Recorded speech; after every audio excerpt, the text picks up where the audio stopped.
Olá, tudo bem? Essa é a aula 1, módulo 4. Vamos continuar aqui aprendendo e avançando com relação à mente. E quando nós falamos em idealismo absoluto, estamos falando da mente. Então, a filosofia de Hegel é conhecida como idealismo absoluto. O idealismo é a posição em que a única mente realmente existe. E o idealismo absoluto é a posição em que tudo o que existe é apenas uma forma de uma mente cósmica, a mente absoluta. Seu modus operandi é a evolução dialética de si mesma, de 100% de potencial a 100% de atualização, porque essa mente absoluta tem 100% de potencial. E vai para 100% de modificação, atualização é o termo? Porque ela vai se abrindo em espaços, exatamente essa imagem aqui, né? Se abrindo o espaço, o olho continua ao centro, uma rede de infindáveis sistemas conectores em áreas, por dimensões, por densidades, vai criando mais e mais vida para que a vida possa experienciar. Então, primeiro se cria o espaço, depois se cria a vida, para tornar-se consciente de si mesma. E então essa experiência dessa vida atualiza a mente que se projeta primariamente dentro desse universo. Então essa mente, primeiro é aquela imagem de Purusha dentro do ovo, lembra de Purusha? Se esqueceu, volta da aula, né? O ser fundamental hermafrodita que carregava todos os deuses nele, e de Purusha todos os deuses saem.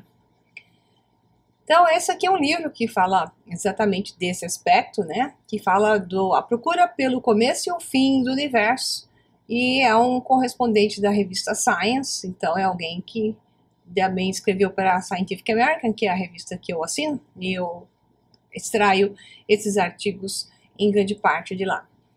Então todos fazemos parte desse processo, mas todos somos partes alienadas. Então nós somos projetados para fora. Então essa imagem é do livro O Prisma de Lyra, de Lisa Royal e Keith Priest, teoricamente, orientado o conteúdo dele pelo Bashar. Quem não conhece Bashar, é só entrar no website Bashar, bashar.org, que vai conhecer, tem muitos vídeos dele, né? Então, aqui exatamente as oitavas superiores, as dimensões espaciais, as densidades que são criadas entre as dimensões e a polarização que ocorre. Mas já a partir dessas áreas ocorre a projeção de mentes, mas a experiência na fisicalidade só é possível com a dialética, né? A polarização com os opostos, porque é um jogo de espelhos. Então, voltando aqui, todos fazemos parte desse processo, mas somos partes alienadas, como eu tinha dito. Quando nós mesmos, usando a dialética, compreendemos nossa verdadeira natureza, o que realmente somos, então também chegamos em casa à mente absoluta. Nós nos tornamos Deus. A iluminação, a religião filosófica dos Illuminati, os que eram bonzinhos, no passado da humanidade, até o ano 450, mais ou menos, depois de Cristo, e depois uma coisa surgiu, especificamente na Europa, mais na Alemanha, mas mesmo assim confuso ainda com uma ordem mista que permanece até hoje, por aqueles que se intitularam Illuminatis, que agem na insurreição, que agem na ação subversiva, infiltrando seus agentes. Então, são ordens que são vários níveis de ordens Illuminatis, que nem se chamam Illuminatis, como eu falei. Então, hoje essa coisa é bem confusa, mas existem ainda aqueles que passam a informação, mas sempre dialética. Okay? Então, a iluminação, que é a religião dos Illuminati, e é verdade, a iluminação se alcança muito profundamente com esse conhecimento, é tecnicamente descrita como monismo dialético. É a teoria das mônadas. Você está no curso anterior a este, a chave do universo, todo esse conceito monista você conhece lá e é muito importante, porque este curso é altamente recomendável ter a chave do universo antes ou depois, tanto faz, não tem uma ordem entre eles, mas é fundamental porque vai acrescentar muito mais para você. Há uma única substância, a mente, que dialeticamente evolui para uma posição de conhecimento absoluto de si mesmo. Esse termo absoluto realmente foi tirado do hinduísmo, né? A divindade absoluta. Embora o hinduísmo, quando ela tem cara e boca, ela não é absoluta, porque absoluta se refere então àquela que é o Deus da transcendência, que é R igual a zero. E no hinduísmo o termo absoluto surgiu, eu só quero comentar que provavelmente foi de lá que Hegel adotou o mesmo termo. O universo evolui do potencial total para a atualização total. Essa mudança constante daquilo que se projeta está o tempo todo se transformando no devir constante, do alfa ao ômega, em um processo de autotransformação teleológica. A verdade final é encontrada no todo, na totalidade. Tudo é um. A mente, começando como pura forma abstrata, através de um objetivo, de um plano, cria o conteúdo puro no qual a forma pode tomar forma concreta. A natureza, o mundo físico, é a arena do conteúdo. A natureza, a princípio, parece estranha à mente. A natureza não é a árvore, então, você já entendeu, né? É o meio no qual a vida se manifesta, o universo, preparado para a manifestação da vida. Então, aqui ela diz, não, vamos voltar. A natureza, o mundo físico, é a arena do conteúdo. A natureza, a princípio, parece estranha à mente, parece ser outra. Gradualmente, a dialética resolve a alienação e a mente retorna a si mesma do exílio na natureza para a mente absoluta. Hegel resolveu o problema do dualismo abolindo os números, noumena, e abolindo a matéria.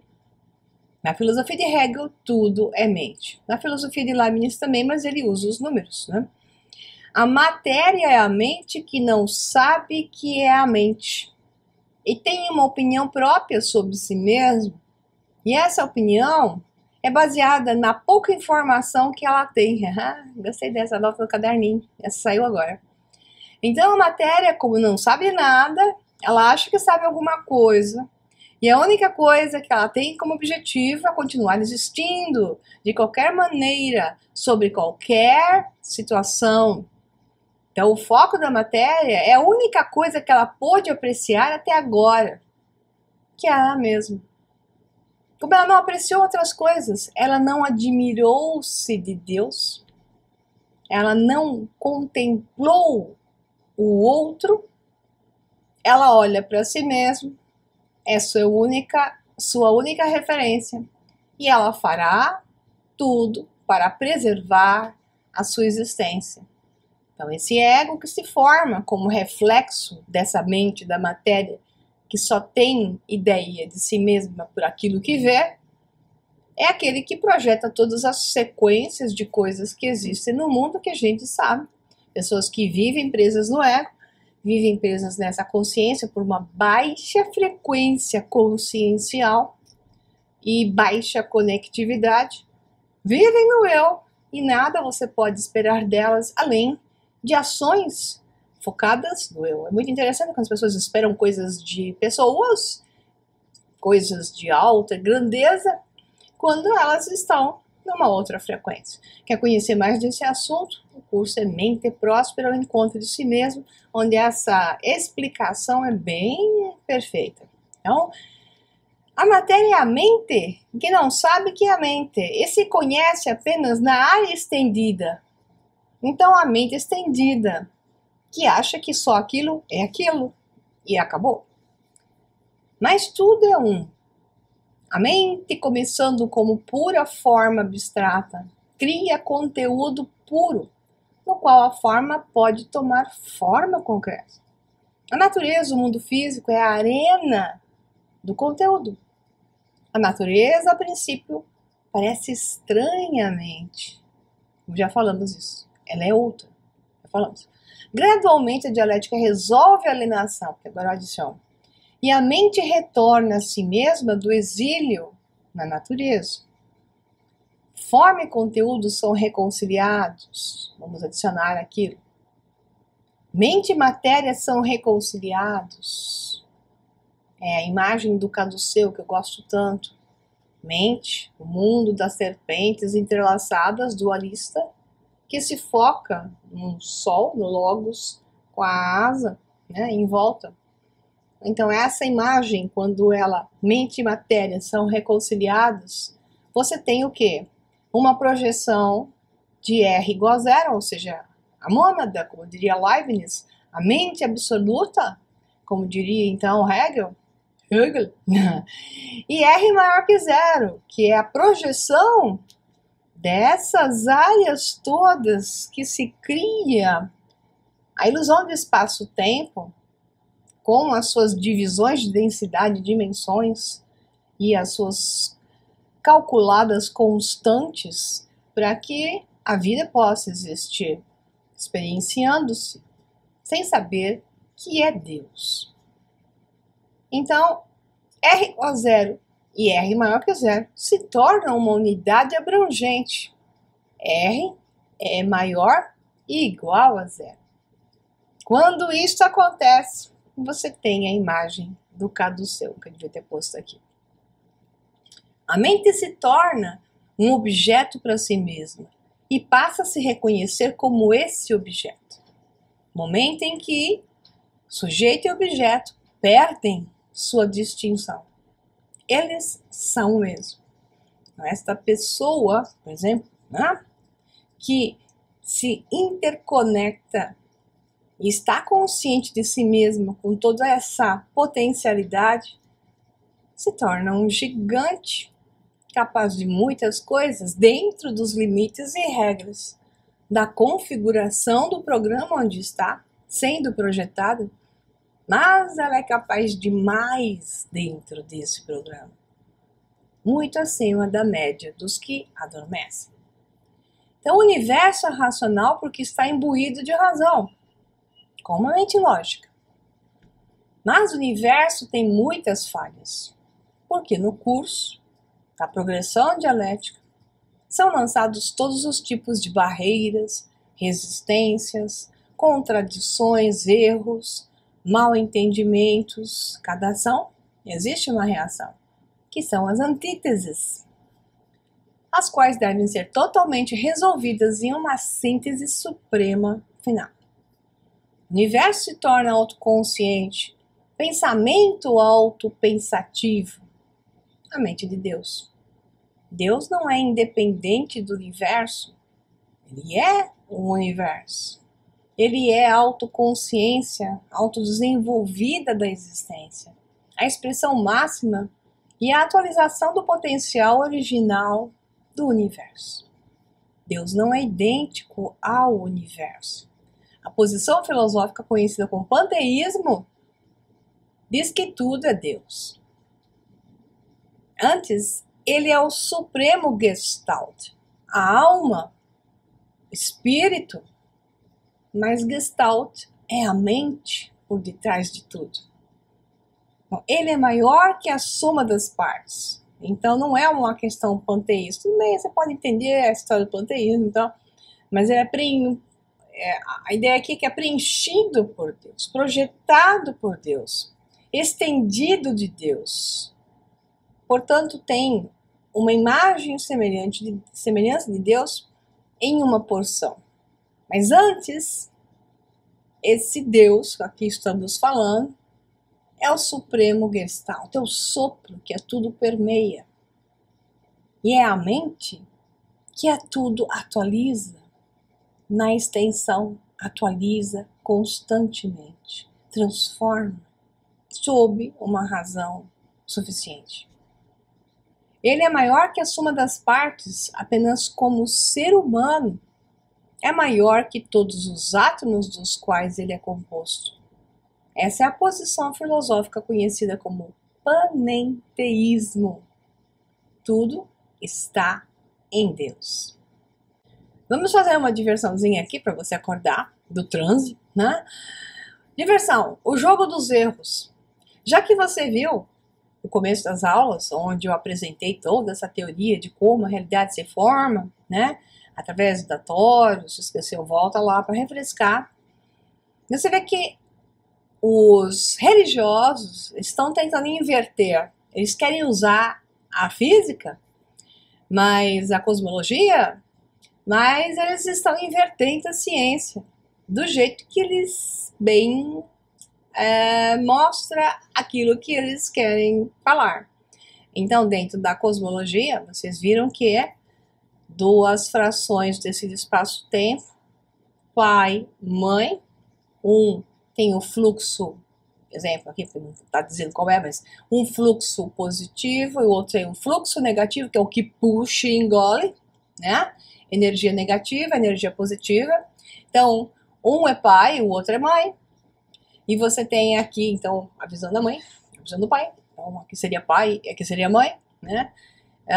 Então, você tem o pai e a mãe criando o filho.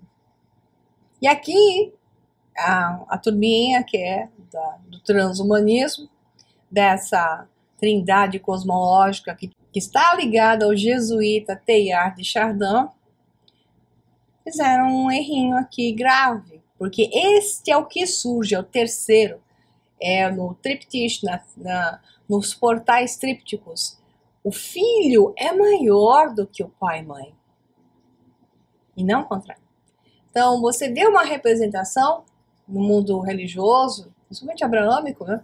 Principalmente católico, você vê essa representação do pai e filhos, né? Pai, filho, o esposo e o filho, também às vezes a representação dessa forma. Mas o que você tem nessa trindade, que você pode representar ao longo da história de diversas maneiras, é o filho é maior, porque é o filho que experiencia o pai e mãe no centro, e ele está na luz. Então, cientificamente falando, isso está errado, está manipulado, porque a questão é, o filho, se este aqui é o filho e este aqui é o pai, o que é isso aqui? Pois é, tem um erro danado aqui. Mas aí vamos avaliar essa configuração, essa imagem. A realidade física surge no ponto de singularidade. Olha como a verdade, a sabedoria perene, a verdade que emana em tudo, mesmo que usada para a distorção, e portanto ela está oculta, mas ela existe.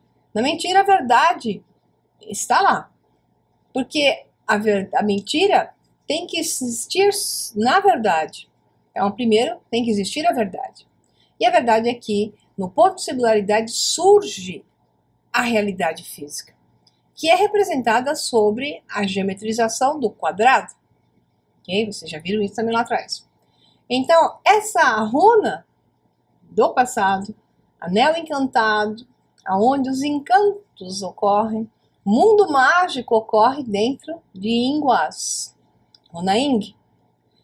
E se você olhar para essa imagem dessa runa, que ela pode ser representada só como quadrado, mas o desenho dela é tão sendo usado hoje nos shows, em tudo que é lugar, em logotipos, já falei para vocês, X. Essa runa é um X espelhado. Então, você pode olhar para ela, olha como os olhos mudam a visão. Você tem aqui um quadrado. Se você tem um quadrado aqui, olhe como um quadrado, enxerga um quadrado. Em cima você enxerga o feminino, e embaixo você enxerga o masculino. Há outras letrinhas presentes em tudo que é logotipo. Se você quer entender isso, vê um outro curso, onde eu explico isso, onde vai, surge essa coisa, a conspiração, os anos fizeram, é no curso A Chave da Verdade, ok? Então, ó, continua olhando como um quadrado aqui, ok? E aí você tem feminino e masculino. Isto representa isto.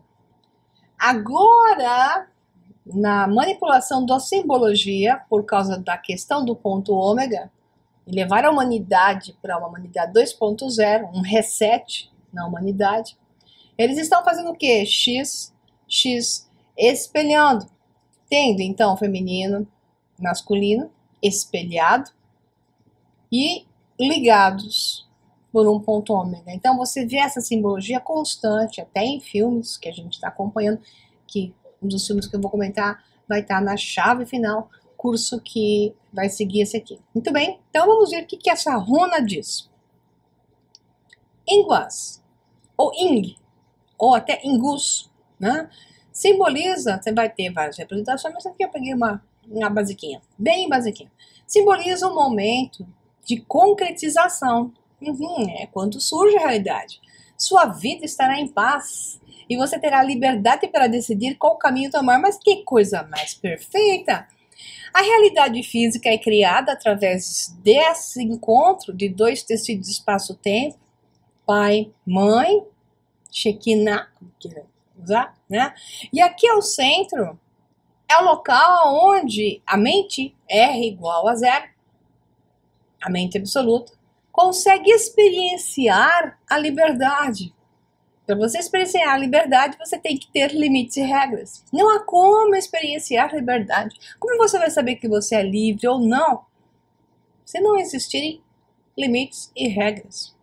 Então, ser livre é aquele que consegue explorar ao máximo o jogo que ocorre dentro de limites e regras. Isso é liberdade.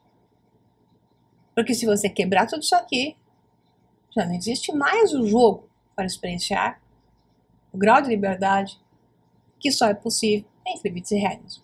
Então, quando você vê que a pessoa joga, né, um jogo de runas e sai para ela assim, runa Ing, ok, simboliza o momento de concretização. Ele fala, oba, que bom meus negócios, né? Sua vida estará em paz e você terá a liberdade para decidir qual caminho tomar. Que bom minha vida está tomando rumo. Okay? Mas quando você olha isso aqui a nível de manifestação da realidade, essa é uma runa ligada à criação de algo. Fantástico. Aí você tem a simbologia do X, da gás. Então, se você olhar da gás, X, da mesma forma, duas partes desse espaço-tempo, se forma aqui um ponto. Aqui você tem só o ponto, a fagulha, né?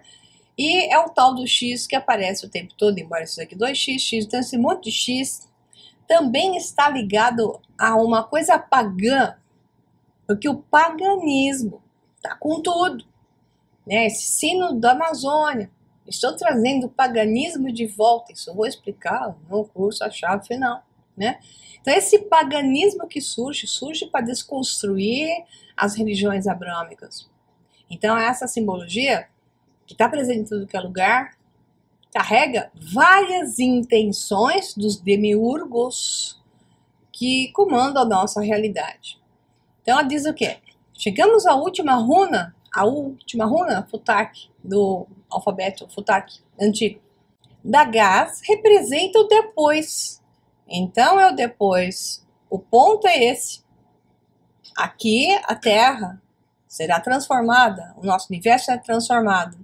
E ele ruma daqui para lá. Ele ruma para da gás. E chegamos à última runa do Futark, da gás representa o depois. O que acontece quando vencemos o ciclo de vida e morte e renascimento? O ponto ômega. Raios duplos. O tempo todo colocam um X na nossa cara, né? Em filme, em logotipo, porque é o ponto ômega. Ele é o infinito. É o final da jornada e além. Num campo espiritual, a expansão da consciência seria, se fosse positivo o negócio, né? Mas já expliquei, não vou ficar repetindo. É o que nos aproxima de uma experiência superior energética. Seria se fosse feito por nós e não sinteticamente.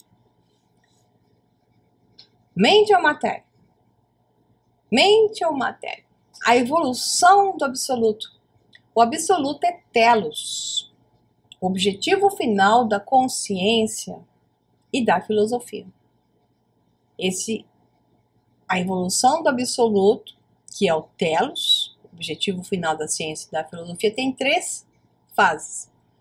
O absoluto em si, que é a ideia absoluta, se transforma nessa mente absoluta depois. Então, primeiro surge a ideia absoluta.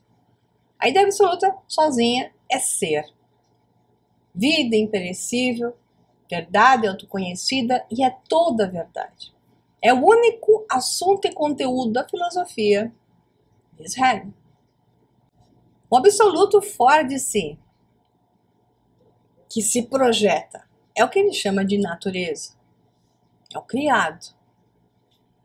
O absoluto em si mesmo é a mente absoluta que alcançou o conhecimento absoluto, liberdade e verdade através do absoluto fora de si, da experiência na natureza. Parece repetitivo, mas eu tenho certeza que é fundamental para você entender. Eu falar a mesma coisa de diversas formas, né? Aqui está a figura que eu mais gosto, porque representa tão bem como o caduceu de Hermes, mas ainda mais, porque ainda mais enfatiza a escolha, o pilar central e as polaridades. As polaridades. E quem dirige e comanda no seu total equilíbrio, que é o herói. Abraxas é um herói. Um herói porque o Deus é heróico. O Deus se torna Deus porque ele é o herói que experiencia tudo, sem medo, com curiosidade, para tornar-se mais e mais consciente. A mente absoluta atingiu a autorrealização. Ela se elevou por suas próprias instruções. Ela se gerou, evoluiu e transformou o potencial absoluto em realidade absoluta. Sua evolução é a história do universo. Então nós temos formas de entender essa mente absoluta como descrições que já existem na filosofia da religião e dos mitos também. Então nós temos o Deus abscônditos, o Deus oculto, que pode ser entendido como a ideia absoluta, pensamento puro, o logos. Então você tem a versão de Abraxas como um Deus abscônditos e a versão de Abraxas como um Deus manifestos, que é esse que você está vendo aqui, né? Que é o Deus visível, o Deus que externalizou a ideia, que externalizou, mas não se conhece. O mundo, o universo, a natureza, eles serão o meio no qual esse Deus manifestos traçará a sua experiência. E é por isso que ele acaba representando e trazendo as suas virtudes e seus vícios. Então esse Deus, como se diz na filosofia, carrega virtudes e vícios. Então é um Deus bom, é um Deus ruim, é um Deus que tem ciúmes, inveja, por aí vai. Abraxas, mente absoluta, a síntese de Deus abscônditos mais Deus manifestos. Então, Deus e o homem. O projeto de Hegel era sobre mostrar a conexão íntima entre Deus e o homem. Essa foi a peça central da sua filosofia. Ele estava determinado a curar a alienação que caracterizava muito da vida entre o homem e a natureza, o homem e a sociedade, e, acima de tudo, entre o homem e um Deus que foi feito externo a ele e colocado infinitamente muito acima, impossível de alcançar ou compreender, que é o que a religião abraâmica diz para o homem, que ele está aqui embaixo e tem que ficar de joelhos, esperando e servindo e temendo a Deus. Então a religião, diz Hegel está se referindo ao abraamismo, deseja educar os homens para serem cidadãos do céu que sempre olham para o alto. Isso os torna estranhos aos sentimentos humanos. Ou seja, ele não consegue evoluir dessa forma. Eu fiz umas sacanagens aqui, mas eu tinha que fazer. Então, vamos lá. Veja como a ideia de um Deus remoto funciona para a elite. O Papa é chamado de vigário de Cristo, o representante terreno de Cristo. De modo a desobedecer ao Papa se torna o equivalente a desobedecer a Deus. Mas quem disse isso? Eles disseram. Se Deus fosse considerado interno e não externo, quem precisaria de papas ou representantes? Portanto, não é do interesse dos líderes religiosos incentivar a ideia de que Deus está dentro de nós. Pelo contrário, agora estão levando ao paganismo.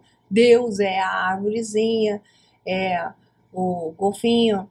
Então, esse paganismo que está vindo agora, essa mistura de sistema religioso dos índios, indígena, é o termo, que está entrando é para facilitar exatamente colocar uma forma de controle sobre você e introduzir o paganismo. Então, a punição de algo divino, mas divino manifesto, vai ser muito mais fácil. Então, o objetivo é punir você, controlar você.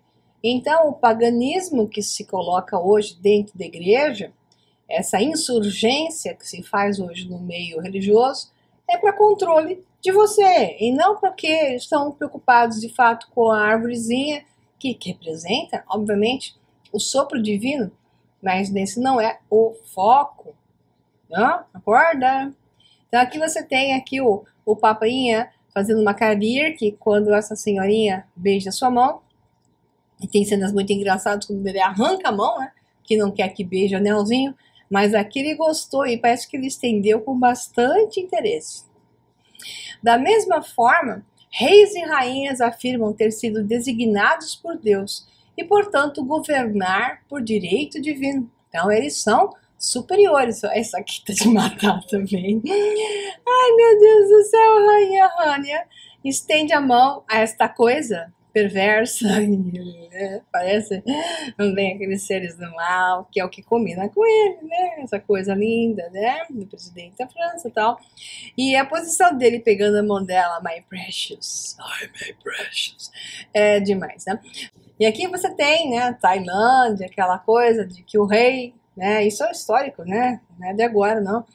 Sempre tem que estar muito acima dos súditos e eles têm que estar no chão. Isso é tradicional. Até que é aquele filme da Yul Brynner, Ana e Eu, que teve até um musical na Broadway, que eles fazia todo mundo se abaixar desse jeito, se arrastar, e ela não se arrastava, até que então ela faz um acordo com ele e ele faz uma brincadeira brincadeira aspas, né, um jogo entre os dois, é um jogo de acasalamento, digamos assim, e ela vai se agachando e ao título de estar submissa a ele.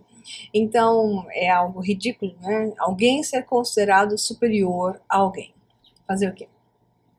Rebelar-se contra eles foi historicamente caracterizado como alta traição contra o próprio Deus, porque eles eram filhos de Deus, né? Vendo no Egito, filho de Ísis, o faraó era filho de Ísis, era filho de Horus, ou era filho de Osíris, e filho, depende da época, do momento, né? Então, Alexandre o Grande era filho de Ísis, né?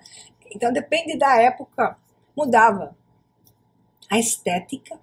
Então, eles mudavam o deus que estava em alta no momento. Então, eles se colocavam como os filhos dos deuses. Por isso que é a questão da linhagem sanguínea, do sanguíneo, de Jesus, descendente da casa de Davi, aquele Davi que nunca existiu, Salomão, então nem se fala. Então, essa história toda, inventada astroteologicamente, mitologicamente, tudo isso da descendência de linhagem sanguínea, então os descendentes de Maria Madalena e Jesus, que foram para a França, vou contar essa história da França, vai ficar muito legal, né? Num outro webinário, ou no curso A Chave Final, vou ver onde eu encaixo, mostrando da onde saiu essa coisa, né? E o foco deles, obviamente, era inventar descendentes de Jesus no momento adequado. Então, esses merovingios eram todos ditos como filhos de Jesus. Se você pegar a parte pagã, você vai ver que essa era uma maneira de dizer, tanto no mundo grego como no mundo pagão, europeu, norte-europeu, era uma forma de dizer as mocinhas que ficavam grávidas, elas diziam que o Deus a tinha impregnado, Deus específico. Então, Zeus, na Grécia, ou qualquer outro, e no mundo pagão, o Thor aprontou. Então, o filho daquela moça, se colasse a história dela, ele seria até considerado especial, e muitos se tornaram reis, até vikings, dessa maneira, né? Então, mais uma vez, não lhes conviria que nenhuma ideia dessa sustentasse que Deus está dentro de nós. Então, eles essa realeza sempre sustentou que somos coitados, infelizes, inferiores, né? Desde a época em que Enlil essa história se mantém, tudo seguindo o que já foi contado desde a antiga Suméria, Acádia e Babilônia, porque isso significa que cada um de nós superaria qualquer monarca, que se nós soubéssemos o que somos, então, para que ficar abaixando e obedecendo, né? Eis a questão. Então, a alienação e o fim da história. A alienação é uma palavra hegeliana por excelência. Foi Hegel quem primeiro apresentou ao mundo o conceito de que era desastroso nos afastarmos de nossos verdadeiros eu. Se quisermos levar uma vida autêntica, devemos superar todas as forças que nos alienam de nossa natureza real. Devemos superar a lavagem cerebral, o controle da mente, a programação que nos faz obedecer às agendas dos outros e viver vidas falsas, com uma consciência falsa. No entanto, a alienação não pode ser evitada e é inestimável até certo ponto, desde que possamos triunfar sobre ela e voltar para nós mesmos. Então, uma característica essencial da mente é objetivar-se produzindo coisas, criando instituições, se expressando através da arte, gerando cultura e etc. A mente quer criar e cria através das coisas. Toda objetificação, palavrinha difícil, é um exemplo de alienação. Então, os objetos produzidos são estranhos àqueles que o produziram. Então, estranhos, né, que eu produzi uma coisa de o que é isso? Não. Quer dizer, que eu produzi é algo que está fora de mim. Surgiu na minha mente. Surgiu aqui, na minha mente. Mas eu o projetei para fora. Então, ele está alienado de mim, separado de mim. Este objeto pode adquirir consciência de si mesmo, tipo um robô com inteligência artificial, que chegará ao ponto de adquirir consciência de si mesmo. Então ele já não é mais eu, ele não é mais a criatura só em si, é alguém que toma consciência de si mesmo. E esse é o ponto que rola no começo do filme, do curso, onde eu mostrei para vocês Ex Machina, né?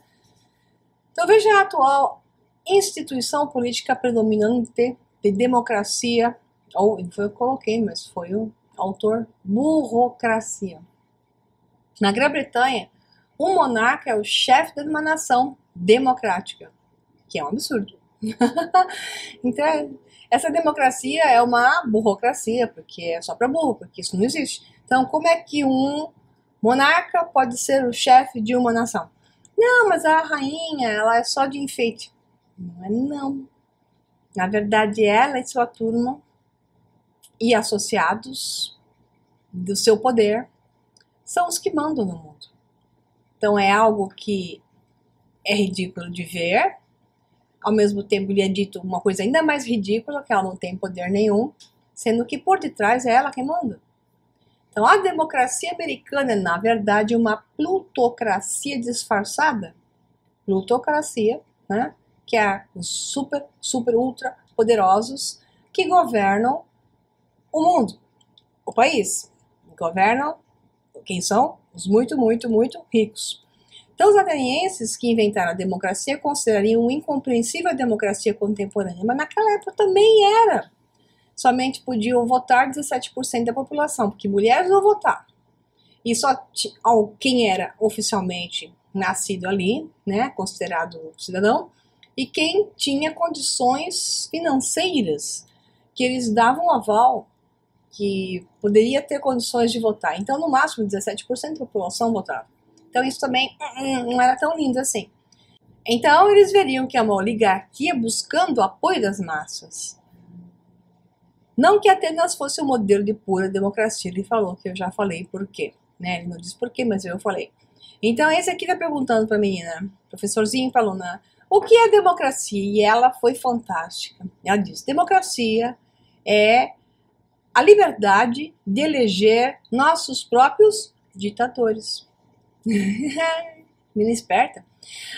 A humanidade é alienada da democracia. Ela não pode defini-la corretamente, não pode fazê-la funcionar corretamente. E com muita frequência aparece vítima dela. Somente a dialética positiva pode resolver os problemas da democracia.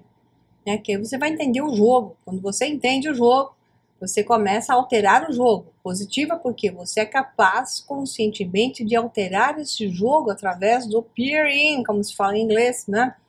Do seu olho de observação, que já altera algo quando você é diferente desse algo. Porque se você é igual a esse algo, tão corrupto como, tão sem sentido quanto, você continuará manifestando mais do mesmo. Então, através da dialética são feitas melhorias a longo prazo e a instituição se torna menos alienígena e mais fácil de conhecer e entender, menos alienada. Tá? Alienígena é o termo. Então, o processo de desalienação é efetuado pela mente, alcançando maior conhecimento do objeto. Então, quando nós conhecemos o jogo, conhecemos os padrões, estamos, na verdade, conhecemos de fato os padrões que envolvem aquilo, nós somos capazes de alterar aquilo por reconhecer e querer uma outra rota. O fato de já sermos diferentes já altera a realidade. Então, na primeira vez em que você pega um livro sobre um assunto difícil, como a filosofia hegeliana, você fica alienado do assunto. Ai, meu Deus, que horror, né? Dá sono, quer fugir da fome, vai 30 vezes para a geladeira para falar que Maria Pereira engordou você, né? Parece remoto e desconcertante. Você pode entender apenas alguns pontos, mas se você continuar em frente, indo e voltando, você passa a compreender mais. Inclusive, se você adicionar mais dados em volta disso, né? Aqui tá bem engraçadinho. Somos a ferramenta do processo cósmico de aquisição cada vez maior do autoconhecimento do absoluto. Como é acima, é abaixo. Se deixarmos de crescer dialeticamente, não cumpriremos nossa essência humana. Permanecemos autoalienados. A maioria das pessoas passa a vida no modo de piloto automático, autoalienado. Eles estão fazendo pouco ou nenhum progresso dialético e estão condenados a viver vidas de baixa qualidade. A mente é simples, né? Sim ou não. Por causa do governo da velha ordem mundial, já falei, né? Os mesmos de sempre, toda a humanidade é dialeticamente retardada. Ele quis dizer retardada mesmo. Que é o que parece. Não sabe pensar, não sabe raciocinar, não sabe julgar e se comporta sempre como da esquerda ou da direita, né? Não podemos retomar uma trajetória ascendente até que a velha ordem mundial, Old World Order, né, seja derrotada. Até tem umas camisetinhas na internet, olha que legal, né? Você pode botar uma camisetinha da velha ordem mundial, simbologia da nova ordem mundial. Interessante. A vida é toda sobre alienação e desalienação. Sobre expandir o conhecimento para abraçar e superar tudo que é estranho. Não podemos nos tornar mais conhecedores sem ter mistérios para resolver, resistências para superar, coisas estranhas para compreender. De que outra forma a mente se expandiria? A luta é indispensável. Só podemos parar de lutar quando entendemos tudo, quando alcançamos o conhecimento absoluto, quando nos tornamos Deus. Então, quando você vê um chartzinho que nem esse, com essa simbologia aqui, quando você vê o lançamento, acabou de acontecer, do novo Microsoft Surface Pro X, e aí você vê o computador apresentado dessa maneira, com X na sua frente, quando você vai no show da Sandy Júnior, agora, e vê esse monte de imagens projetadas na docinho de coco da Sandy e no docinho de coco do Júnior, você vê que existe uma ordem invisível, que não é a ordem da mente absoluta, e sim uma ordem de um demiurgo, de um grupo demiurgo, daqueles que comandam a realidade, cheios de vícios e muitas poucas virtudes, estabelecendo um padrão na sua mente. Então a história é teleológica, ela tem um destino, um propósito, ela tem a teia do destino. As irmãs Norns estão tecendo essa teia. Então elas também estão num ponto onde elas são mais poderosas do que Odin, porque até Odin estava sujeito à teia do destino das irmãs Norns. Portanto, isso significa que a história é teleológica. Ela tem um fim, um propósito. Não é uma coleção de eventos aleatórios, mas está se movendo em uma direção definida que pode ser discernida. Mas quando você entende os movimentos, quando você entende os dados, quando você é capaz de correlacionar os dados, quando você é capaz de ver a desinformação e a contra-informação, é que você é capaz de entrar nesse nível. Então, Hegel identificou o eixo central da história como liberdade. O eixo central da história, aquele que conecta os fatos e encontra a verdade através da conexão coerente, mesmo no meio desse monte de caos de informação, de desinformação e contra-informação, se encontra essa verdade. Então, é aí que você encontra a sua liberdade. Porque a liberdade é ver e saber transitar. A liberdade é propósito e objetivo. Por isso, o homem se desenvolve no meio de um labirinto, mas você só pode entender o labirinto e só pode resolver o labirinto através da mente, que tem um propósito e um objetivo. Então, Hegel disse: a história do mundo não é outra senão o progresso da consciência da liberdade. A história, no sentido de grandes lutas entre diferentes ideologias, termina quando a liberdade absoluta é alcançada. Liberdade absoluta é a condição em que cada pessoa na Terra tem a oportunidade de expressar seu potencial máximo. Se fracassam, é por causa de suas próprias deficiências, não porque foram sabotadas ou retidas por outros. Ok? No momento, a grande maioria de nós não tem liberdade autêntica. O sistema foi criado para atender aos interesses da velha ordem mundial. Eles são livres, o resto de nós está se iludindo. Então, a genialidade da velha ordem mundial, Old World Order, é nos dar a ilusão de liberdade, enquanto retemos a verdadeira liberdade. A história não alcançará seu telos, que é o seu propósito e objetivo, até que a liberdade superficial seja substituída pela liberdade genuína. Então, nós temos que encontrar o telos. Então, vamos parar por aqui, pessoal, e prepare-se para a próxima aula. Se puder, já assista na seguidinha, porque ela vai complementar e vai ser a nossa última aula. Um abraço para você e até mais.